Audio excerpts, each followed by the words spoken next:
Primeiro livro do profeta Samuel, capítulo 9, versículos 1 ao 6.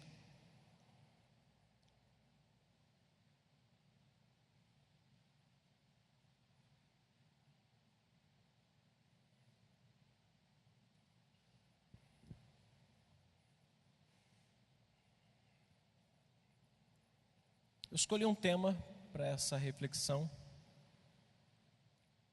Eu já vim alguns dias pensando sobre esse texto e conversamos hoje um pouquinho, pastor Luiz Carlos, sobre esse texto lá no gabinete.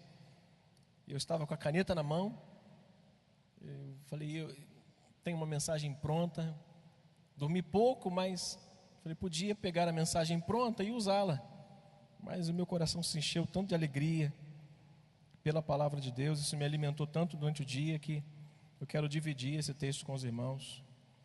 Não tem improviso, é uma palavra do coração de Deus, creio, para o nosso coração nessa noite. Eu ia pregar sobre o Salmo 37, quando Davi já está velhinho, já está de idade, e ele passa uma experiência tremenda no Salmo 37. Ele mostra a grandeza de Deus, mas eu vou deixar para uma outra oportunidade. Verso 1 do capítulo 9 do primeiro livro de Samuel. Diz assim: havia um homem de Benjamim, cujo nome era Quis, filho de Abiel, filho de Zeor, filho de Becorate, filho de Afias, benjamita, homem de bens. Tinha ele um filho cujo nome era Saul, moço tão belo, que entre os filhos de Israel não havia outro mais belo do que ele. Desde os ombros para cima sobressaía a todo o povo. Extraviaram-se as jumentas de Quis, pai de Saul, e disse Quis a Saul seu filho: toma agora contigo um dos moços, dispõe-te e vai procurar as jumentas. Então, atravessando a região montanhosa de Efraim, a terra de Salisa, não as acharam. Depois passaram a terra de Saalim, porém elas também não estavam ali. Passaram ainda a terra de Benjamim, e todavia não as acharam. Versos 5 e 6. Vindo eles então à terra de Zufi, Saul disse ao seu moço, com quem ele estava vindo: vem, disse Saul, e voltemos. Não suceda que meu pai deixe de preocupar-se com as jumentas e se aflija por nós, por nossa causa também. Porém, disse o homem de Deus, disse aquele jovem, é Saul. Vamos ler junto o verso 6. Porém, ele lhe disse: nesta cidade há um homem de Deus, e é muito estimado, e tudo quanto ele diz, sucede.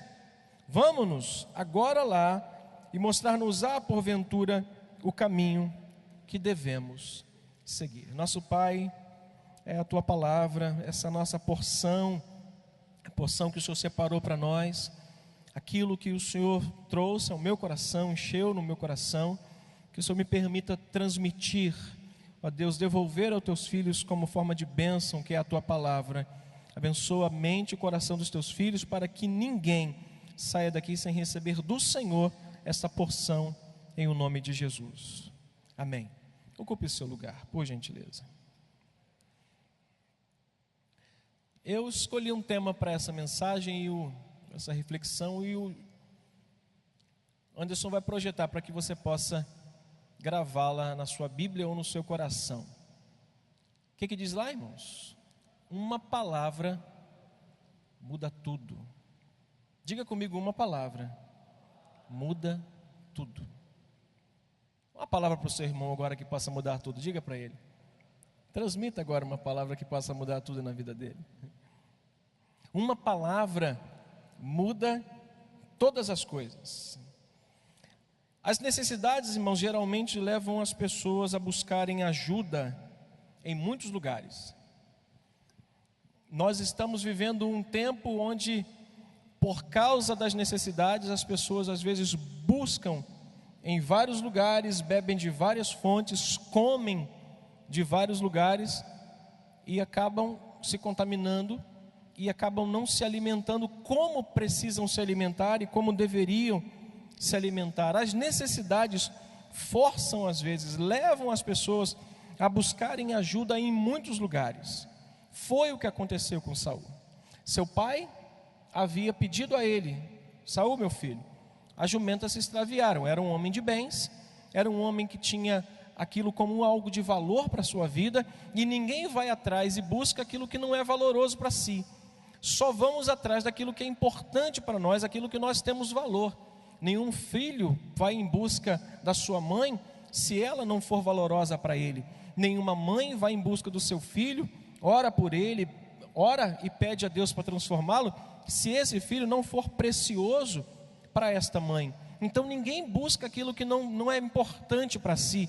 Então, se o pai pediu para que Saul pudesse buscar essas jumentas que se extraviaram, é porque não era só de valor financeiro, era importante para ele aqueles animais. Então ele pede, e aquela situação fez com que Saul pudesse, dentro da sua necessidade e da necessidade do seu pai, buscar em vários lugares as jumentas do seu pai. Buscaram em Salisa. Salisa, a gente estava buscando o significado dessa palavra. Salisa significa a terça parte. Permita-me fazer uma comparação com pessoas que às vezes pelas suas necessidades, ao invés de buscar a totalidade, busca a terça parte daquilo que Deus tem para a sua vida. Às vezes a gente tem tanto de Deus que Ele pode nos dar, e a gente fica às vezes andando pelas salisas da vida, quando na verdade Deus quer nos dar aquilo de completo, a plena bênção, e nós às vezes, como algumas pessoas, ficamos buscando pelas nossas necessidades ou pela nossa pressa, as coisas de forma mais rápida, e a gente às vezes se depara com as salisas da vida, e a gente, ao invés de pegar tudo, a gente pega só a terça parte daquilo que Deus tem para nos dar.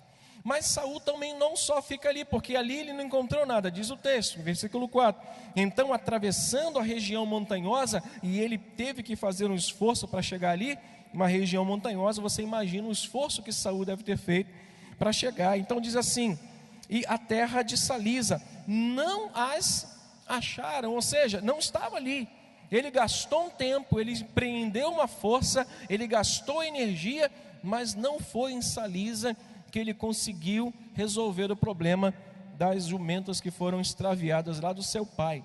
Muitas pessoas, assim também como Saul, permanecem nessa caminhada, buscando aquilo que é preciso, que é valioso, pelos salaíns da vida. Olha o que diz o texto: depois passaram a terra de Saalim, porém, o que diz o texto? Leia comigo o restante: elas não estavam ali. Aí eu descobri o que significa a palavra Saalim. Essa terra significa um punhado, ou seja, as pessoas estão em Salisa buscando terça parte daquilo que Deus pode dar, e elas, não satisfeitas com a terça parte, vão em Salaim buscar um punhado mais daquilo que Deus poderia dar na totalidade. Então perceba que o texto vai nos mostrar que as pessoas geralmente estão buscando em vários lugares aquilo que é necessário para a sua vida.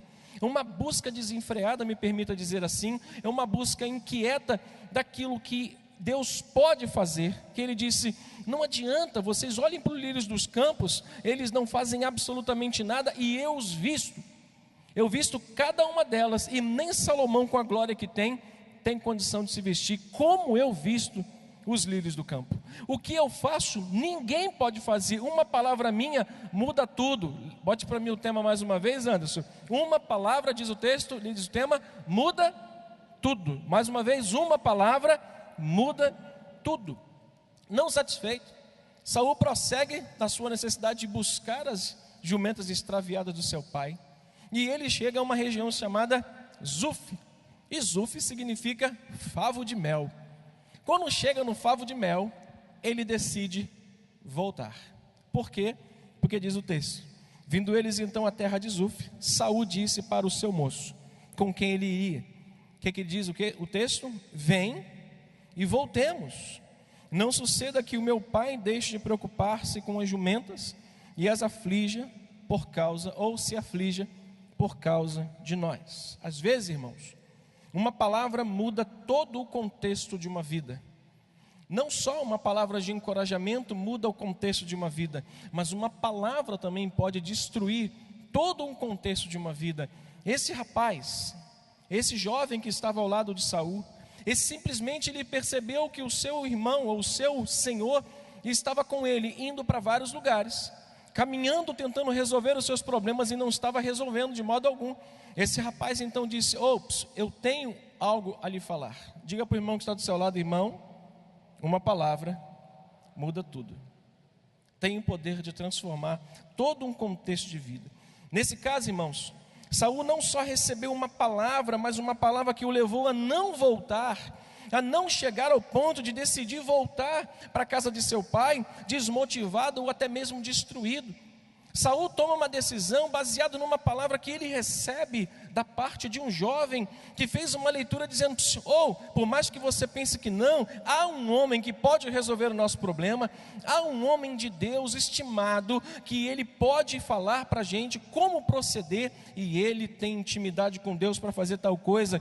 Nesse caso, irmãos, a palavra daquele rapaz levou Saul a não voltar, desanimado e destruído para a sua vida. Muitas vezes a gente chega na igreja como Saul, a gente tenta ali, a gente tenta aqui, a gente vai ali, a gente vai para Salisa, a gente vai para Salaim, a gente chega em Zuf e diz: chega, eu vou desistir. Às vezes a gente chega na igreja tão desmotivado e encontra às vezes pessoas tão desmotivadas que quando a gente volta para casa fala assim: era melhor ter ficado em casa do que ter ido para o culto ou para a igreja. Quando na verdade, estávamos conversando hoje no gabinete, o púlpito é uma locomotiva onde puxa 1000 vagões com uma só máquina. Por quê? Porque o Espírito do Senhor, quando toma a vida do homem, ele consegue empurrar uma pessoa, mas esse mesmo homem, ele pode destruir a vida de uma pessoa quando este homem desanima as suas ovelhas ou os seus irmãos. Então esse mesmo púlpito que levanta as pessoas tem o poder de cair, de destruir as pessoas. E se o pastor Luiz Carlos está com um livro aí, varão, do Bispo Roberto, ele me mostrou uma frase do Bispo Roberto hoje, que eu falei: pastor, quase peguei o livro com ele. Que coisa fantástica o Bispo Roberto falando, que um pastor, ele pode muitas das vezes, no seu culto, na sua pregação, fazer com que as pessoas voltem para casa com desejo de querer voltar. Meu Deus, eu voltei para minha casa alegre e feliz. Mas tem dia que o pastor termina de pregar, o irmão fala assim: eu nunca mais vou nessa igreja, eu volto nessa igreja, porque esse pastor é misericórdia. Ele desanima todo mundo. Ele não consegue expressar uma esperança, ele não consegue expressar confiança, ele não consegue expressar nada. Olha para nós, a palavra que nós recebemos aqui nesse púlpito, nesse ano, foi que 2016 será um ano abençoado, e a gente crê nos profetas e crê em Deus, nós prosperaremos. Se cremos em Deus e colocarmos a nossa vida nele, nos profetas, Deus há de nos prosperar nesse ano, em meio a tudo isso. Aí eu fiz uma pergunta além desse texto: quais foram as palavras que mudaram para sempre, naquele momento, a vida de Davi, a vida de Saul? Eu separei aqui as frases, as palavras que esse homem usou, e você vai precisar garimpar comigo, como eu fiz o dia inteiro. Que delícia foi meditar nessa palavra. Quais foram essas palavras que Saul ouviu, que mudou a sua vida? Uma palavra muda tudo. Uma palavra fez com que aquele homem: espera aí, tem um homem de Deus? Tem alguém que pode me ajudar? Tem alguém que fala a verdade? Tem alguém que é estimado? Eu quero ouvi-lo. Então olha a primeira palavra que esse homem ouve, que faz com que ele não volte para a terra dele. Versículo 6, o que diz o texto? Porém, ele disse: nessa cidade há um homem de Deus, e é muito estimado, e tudo quanto ele diz sucede. Ele ouve uma palavra dessa, ele fala: poxa, não tem ninguém que seja capaz de ser e ter essas características como esse rapaz, mas vamos lá que eu quero ver. Olha para mim, nós vivemos em tempos de desconfianças. Vivemos um tempo de desconfianças com homens que deveriam ser e estar acima de qualquer suspeita. Vivemos num tempo onde parece-nos que a gente volta o texto de 1 Timóteo 3, quando o apóstolo Paulo orienta Timóteo quanto aos últimos tempos: homens arrogantes, homens prepotentes, mais amigos dos deleites do que amigos de Deus, homens que não dá para se confiar, homens que, como eu estava hoje conversando com um jovem, bem cedo, marcamos um gabinete bem cedo hoje, Ele me disse que estava saindo para ir ministrar uma palavra num culto em ações de graças. E um rapaz parou e perguntou para ele: você sempre prega nas igrejas? Ele disse: eu sempre sirvo a Deus aonde me convidam. Eu conheço há muitos anos. Eu fui uma das pessoas que encaminhou esse menino para a igreja. Os pais são espíritas, e ele ia na caminhonete, na caçamba do meu carro, e eu levava ele para a igreja todo o culto e devolvia ele para a mãe dele, ele com 13, 14 anos de idade. Hoje ele é um pregador da palavra. Esse rapaz, ele disse: pastor, quando eu me deparei com esse rapaz, ele perguntou: você quando vai nesses lugares, você recebe alguma coisa? Ele disse: recebo, graça sobre graça. Ele disse: você está perdendo uma oportunidade. E ele disse que poderia ajudá-lo, se ele quisesse, levando ele para pregar em outros lugares, para receber uma boa oferta. Nós vivemos um tempo de desconfianças, onde homens que tinham que ser acima de qualquer suspeita, não são. Vivemos um tempo onde os homens não têm características peculiares, como Samuel, estimado. Vivemos um tempo onde homens não têm a característica deste homem: tudo quanto ele diz, sucede. Vivemos um tempo de desconfiança. Quando Saul chega e o homem diz para ele assim: eu sei aonde tem um homem de Deus. Há nessa cidade um homem de Deus, estimado, e tudo quanto ele diz, as coisas acontecem. Eu ouvi certa vez atrás que nós nunca devemos seguir a quem não sabe para onde está indo. Se eu não sei para onde eu vou, como eu vou saber quando eu chegar lá? Você sabe onde é Paraty? Não, mas vamos lá, vamos. E quando eu chegar eu vou saber? Não sei. Se eu não sei onde é, como é que eu vou saber quando eu chegar? Então eu preciso saber para onde eu estou indo, para que eu possa de fato colocar os meus olhos lá e seguir. Quem sabe para onde está indo? Esse homem diz: há um homem de Deus muito estimado, e que tudo quanto ele diz sucede. Este homem tinha características de ser um homem estimado. Homens de Deus sempre são ocupados como este, mas sempre prontos a servir. Quer dar uma olhadinha nesse texto? Volta lá atrás rapidinho, ou vá lá embaixo, no versículo 13, versículo 12. Um homem de Deus é sempre um homem muito ocupado, porém sempre pronto a servir. Verso 12: quando eles sobem, eles encontram com mulheres, porque as mulheres estavam fazendo algo, e Saul e o moço estavam perguntando pelo profeta Samuel. Elas responderam, versículo 12: está, eles perguntaram: aqui está o vidente, o profeta?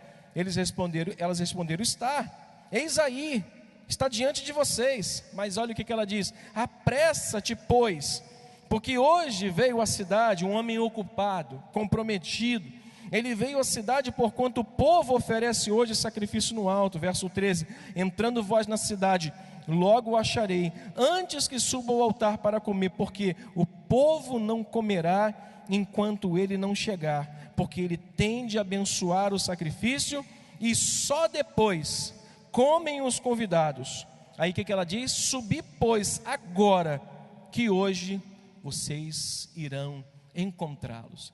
Irmãos, características peculiares como de Samuel, um homem estimado, um homem ocupado, porém pronto a estar disposto e servir aquelas pessoas que tanto lhe procuram. Vivemos um tempo onde as pessoas e os homens não têm mais tempo. História de um rapaz, jovem pastor, não sei se o nome é esse, uma ampulheta, aquele onde é ampulheta. Ele tinha uma ampulheta na sua mesa. Ele era um homem muito ocupado, mas ele não tinha tempo para falar com as pessoas. E sempre quando marcava um gabinete com ele, ele virava a ampulheta e dizia assim: quando virar, acaba o seu tempo, então seja breve, porque o meu tempo é muito precioso para Deus. E as pessoas entravam no gabinete e diziam: paz do Senhor, pastor, seu tempo acabou. Muito obrigado, Deus te abençoe, vá em paz. Homens de Deus são ocupados, mas têm que estar sempre prontos a servir as pessoas, a serem úteis para as pessoas. A gente olha esse homem, a gente vai ver essa característica, porque quando este homem desce à cidade para oferecer um sacrifício, algumas mulheres dizem assim: ó, vá, porque ele tem algo a fazer, mas se vocês correrem, vocês vão achá-lo. E quando eles acharam, lá na frente a gente vê o que aconteceu com esse texto.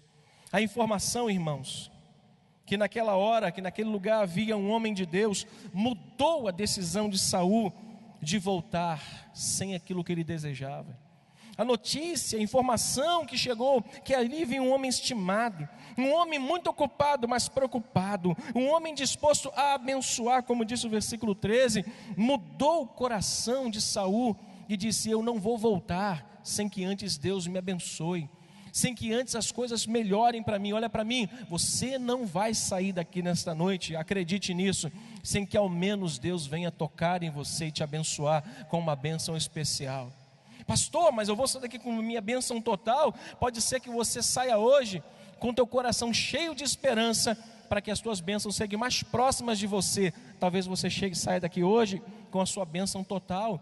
Talvez você saia daqui hoje com a promessa de que Deus não vai desistir de você. Mas olha, você vai sair daqui abençoado por Deus. Esse homem estava sempre pronto a abençoar, e foi isso que motivou Saul a não voltar. Você não vai, olha para mim, você não vai voltar para a sua casa hoje sem você ser abençoado por Deus. Não vai. Diga: eu não vou voltar para minha casa sem que eu não seja abençoado pelo Senhor. A informação que fez com que Saul não voltasse para casa, destruído, desencorajado, amargurado, foi que havia naquela cidade um homem de Deus estimado, e que tudo quanto ele falava sucedia. Irmãos, nenhum homem, por mais que ele seja de Deus, nenhum homem, por mais que ele tenha chamado de grande homem de Deus, é perfeito.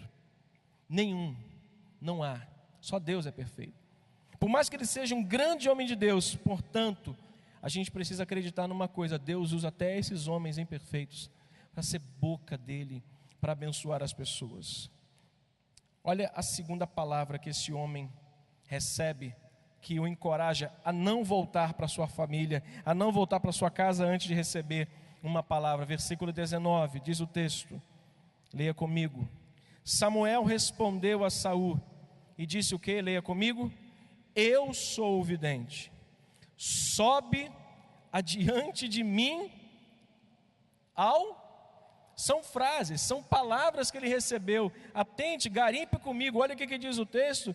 Samuel respondeu a Saul e disse: eu sou o vidente que você está procurando, sobe adiante de mim ao alto. Sabe o que Samuel fez? Ele não foi aquela pessoa que fez pouco caso da dor de Saul. Ele não fez pouco caso da aflição daquele homem. Ele estava atrás das jumentas do seu pai. Ele estava há dias procurando as jumentas. Ele estava preocupado se seu pai estava preocupado com ele. E quando ele chega para o vidente, Samuel não faz pouco caso dele. Samuel simplesmente olha para ele e vê o tamanho da sua necessidade. Só que Samuel faz algo interessante: ele não celebra a necessidade. Ele não diz: oh meu Deus, é verdade, que tamanha de dor, que aflição, seu papai deve estar preocupado. Olha para mim, não celebre a sua necessidade, celebre a Deus, que supre ela todos os dias. Não fique dobrando o seu joelho, como disse nosso bispo domingo, segunda. Não ore a Deus dizendo: Senhor, eu preciso disso ou daquilo. Diz: Senhor, obrigado por tudo que eu já recebi, porque eu sei que o mais o Senhor está fazendo na minha vida.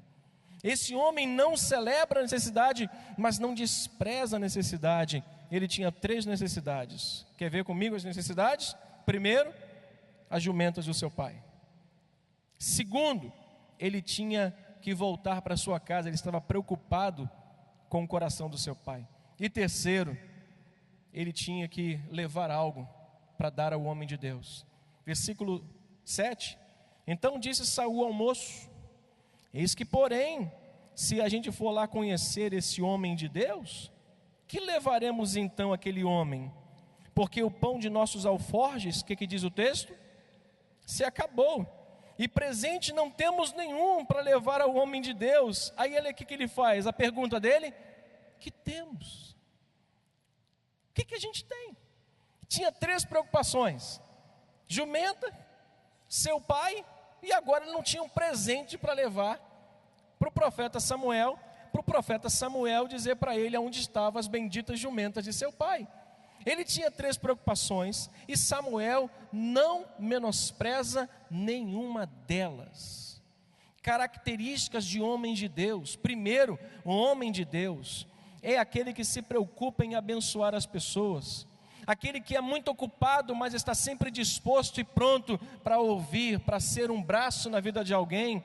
Homem de Deus é aquele que não menospreza a dor de uma pessoa, por menor que seja ou por maior que seja ela. Homem de Deus é aquele que sabe o tamanho da nossa fragilidade, porque ele tem o mesmo tamanho. Irmãos amados, ao chegarem, não foi Saul que se encontrou com o profeta. Ao chegarem ali, ao encontrarem com o profeta, não foi Saul que teve um encontro com ele, foi o profeta que se encontrou. Tamanha preocupação daquele homem com Saul. Olha o versículo 13 e 14, aliás, só o versículo 14. Subiram, pois, à cidade, Saul e o rapaz, e ao entrarem, o que diz o texto? Eis que Samuel, leia o texto, eis que Samuel, foi Samuel que lhe saiu ao encontro. A preocupação dele, porque lá no versículo 15 e 16, Deus já tinha falado com Samuel o que haveria de acontecer. Deixa eu prosseguir só com uma reflexão com os irmãos aqui. Ao chegar ali, não foi Saul que encontrou com Samuel. Foi Samuel que foi ao encontro e lhe fez 3 convites. Olha que 3 convites maravilhosos. Verso 19: sobe ao alto. É aquele tipo de pastor que diz assim: sou meu irmão, olha para mim, não celebra a tua necessidade não, sobe ao alto, vem para cá, dobra o teu joelho. Esse tipo de pastor que tem características como o de Samuel, homem que com uma palavra pode mudar a vida de uma pessoa. Homem com uma palavra, uma graça de Deus sobre sua vida, ele pode dizer para a pessoa: meu irmão, Deus é contigo, não desanime, não esmoreça o teu coração, o Senhor vai te conceder o que você necessita. E ele diz: vem para cá. Olha o que diz o outro versículo, outra parte do versículo: sobe diante de mim, hoje, conclui o texto, e coma comigo. Ele não está dizendo só, vem para cá, sobe, ele está dizendo, vem e come comigo. E o versículo final diz: e pela manhã te despedirei, e tudo quanto está no teu coração eu te declararei. Ele faz 3 convites. Primeiro, vem para o alto, come comigo e descansa o teu coração. Amanhã pela manhã as coisas vão mudar. Que coisa maravilhosa. Que coisa maravilhosa. Esse homem chega com uma necessidade. Jumenta, o pai preocupado, e o que levar para o profeta. Ele vai ao encontro do profeta, o profeta que encontra ele. Ao invés de levar uma bênção para o profeta diz: sobe, come comigo e descansa teu coração. Sempre pronto para abençoar a vida de alguém. Uma palavra diz para mim, diz comigo: muda. Quem foi que deu essa palavra para esse rapaz? Um moço. Deixa eu te dar uma palavra de Deus nessa noite. Muda completamente a nossa história e completamente a nossa vida. Eu vou correr para finalizar esse texto com os irmãos. A terceira palavra foi: não preocupe o seu coração com elas. Está lá no versículo 20. Leia o texto comigo. Olha o que diz: quanto às jumentas, que 3 dias que você está procurando, que se perderam, leia o versículo comigo. Não se preocupe o teu coração com elas, porque já se encontraram. Tanto que ele não tinha tratado com menosprezo a necessidade de Saul, que ele diz assim: quanto àquelas jumentas que há 3 dias você tem procurado, que se perderam, ele diz assim, que palavra de encorajamento: não preocupe-se o seu coração com elas, porque elas já se encontraram. Como é bom a gente chegar numa igreja e às vezes ouvir uma palavra de alguém que está do nosso lado, um louvor que nos impele a crer, uma palavra de púlpito que nos leva a confiar, a descansar o nosso coração. E foi justamente isso que Samuel proporcionou para a vida de Saul. Terceira palavra foi: não se atemorize o teu coração, descansa. Uma revelação simples desse texto, irmãos, está aqui. Há problemas que só surgem em nossa vida para nos levar para onde Deus deseja. Quando a gente olha para o texto, a gente vai perceber que o problema não era a jumenta, O problema não era a oferta que ele tinha que levar para Samuel. O problema era que Deus queria Saul mais perto dele. E há problemas que nos levam sempre para mais perto de Deus. Lembra de Ana? Ana estava chorosa. Ana estava preocupada porque era humilhada. Ana era alguém que estava sendo afrontada pela sua adversária. Ana é uma mulher que estava sendo vista por o próprio sacerdote Eli como uma mulher embriagada. Mas quando aquela mulher se depara com a clareza do que Deus mostrou para Eli, disse: eu não estou louca, eu não estou embriagada, eu sou uma mulher amargurada, que oro a Deus para mudar a minha vida. E naquele exato momento, irmãos, o problema dela se transformou em algo maravilhoso para a sua vida, com a bênção do sacerdote ali para a sua vida. Há problemas que nos levam para mais perto de Deus. Diga comigo, há um problema, eu vou enfrentá-lo, porque ele pode me levar para mais próximo de Deus. Lembra da tempestade? Os discípulos e a tempestade? Jesus compele aqueles irmãos a saírem dali e pegarem o barco. Jesus fala para ele: pode ir embora que eu vou ficar aqui. E ele despede a multidão, e daqui a pouco Jesus vai andando sobre as ondas. Irmãos, desobediente sofre tempestade por causa da sua desobediência.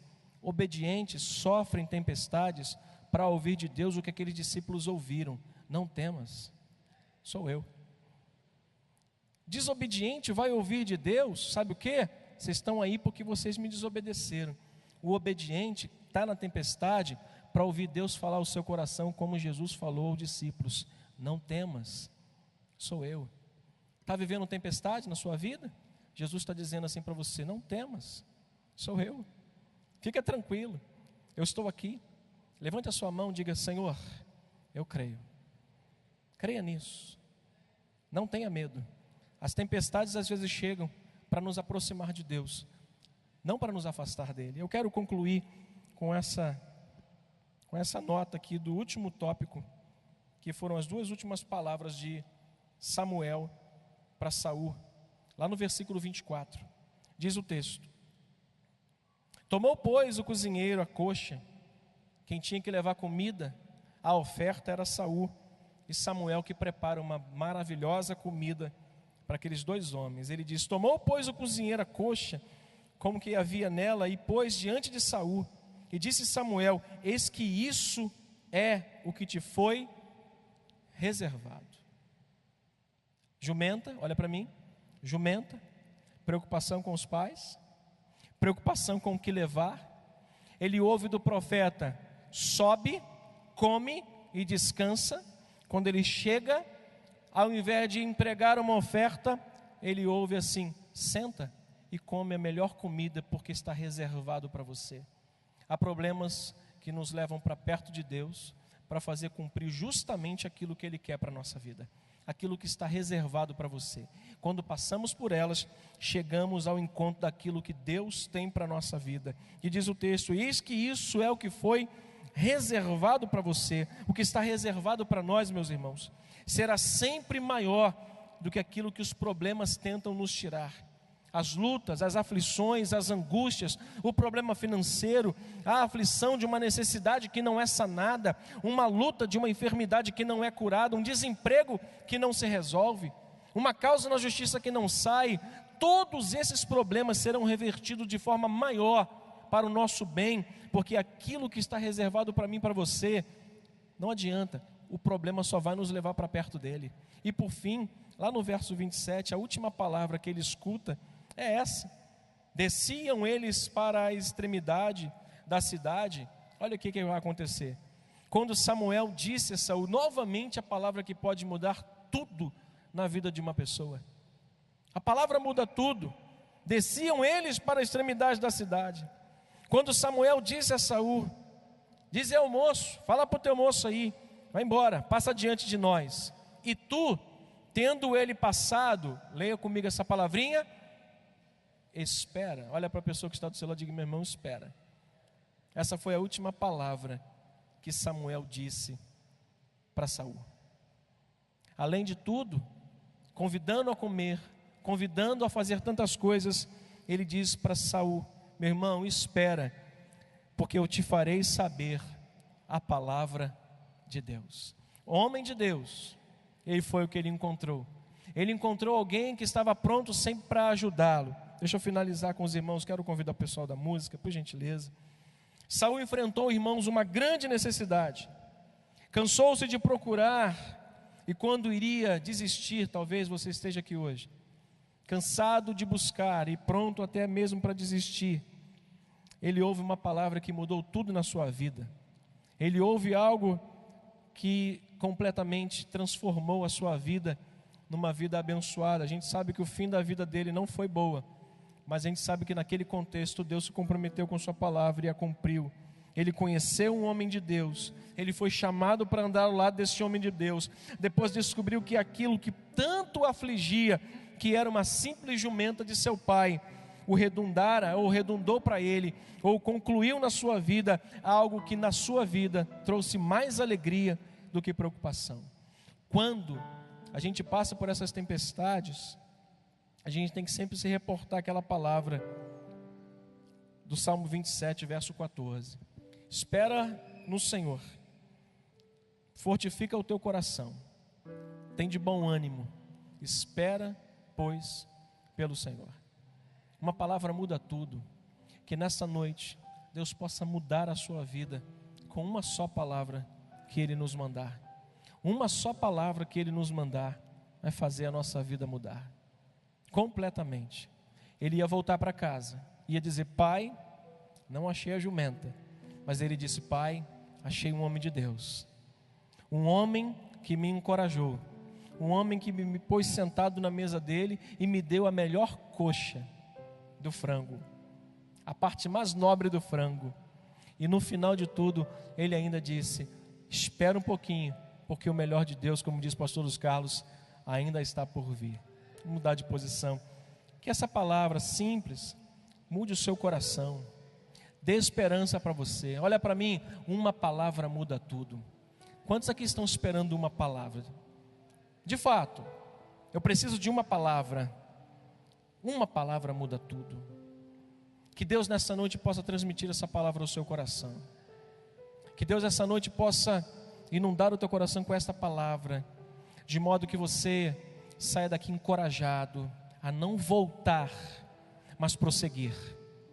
Que você seja encorajado nesta noite a não desistir, mas persistir, como Saul fez e chegou no final e recebeu aquela palavra do profeta Samuel. Vamos orar. Feche seus olhos, curve sua cabeça. Bendito Deus e Pai, uma só palavra que o Senhor mandar nesta noite pode fazer a nossa vida mudar. Como diz a canção que vamos cantar: em meio às lutas vamos triunfar, pois eu sei que só em Ti eu posso confiar.